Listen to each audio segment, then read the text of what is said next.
परमेश्वर जे सांगतो तेच आपण केलं पाहिजे, म्हणजे त्याच्या आज्ञाविधी पाळणे. आपल्या मनात काहीच नाही केलं पाहिजे, तो जे सांगतोय तेच केलं पाहिजे. पवित्र शास्त्रामध्ये परमेश्वराचं वचन काय सांगते बघूया. नीतिसूत्र 1:7.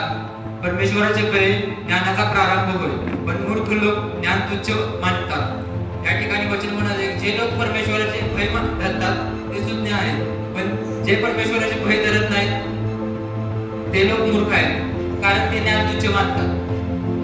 दुसरं वचन म्हणत आहे की नीतिसूत्र 15:33.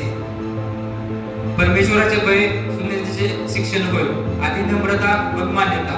या ठिकाणी वचन म्हणत आहे, ज्यावेळी आपण नम्र होतो त्यावेळी ज्यावेळी परमेश्वराचे भय धरतो आपण त्यावेळी नम्र होण्याची गरज आहे. परमेश्वराच्या भयामध्ये आपण चालतो त्यावेळी नम्र होण्याची गरज आहे. दुसरं वचन म्हणत आहे की नीतिसूत्र 10:27. परमेश्वराचे भय आयुष्य वाढवते, पण दुर्जनाची वर्ष कमी होतात. या ठिकाणी वचन म्हणते की जेव्हा आपण परमेश्वराचे भय धरतो तेव्हा परमेश्वर आपल्याला दीर्घ आयुष्य देतो. जे लोक परमेश्वराचे भय मानत नाही त्यांची वर्ष कमी होतात. दुसरं वचन म्हणत आहे की स्तोत्रसंहिता 128 एक वचन, जो पुरुष परमेश्वराचे भय धरतो त्याच्या मार्गाने चालतो तो धन्य.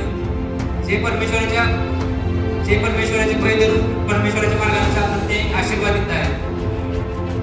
दुसरं वचन अजून एक म्हणत आहे की स्तोत्रसंहिता 128 2 वचन, तू आपल्या श्रमाचे फळ खाशील, तू सुखी होशील, तुझे कल्याण होईल.